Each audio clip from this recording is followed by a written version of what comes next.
আসসালামু আলাইকুম সম্মানিত ভিউয়ার্স, আমরা আছি চর ভাগ্যকুলে।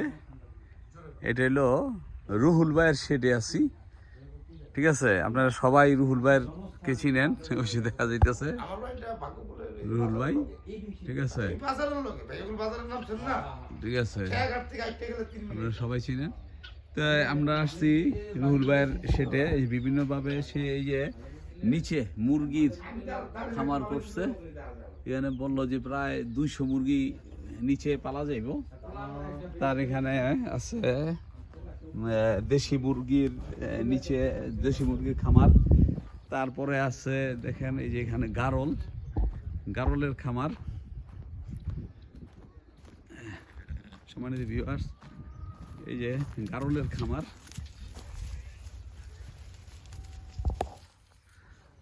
এই যে গারলের খামার দেখতে পাচ্ছেন।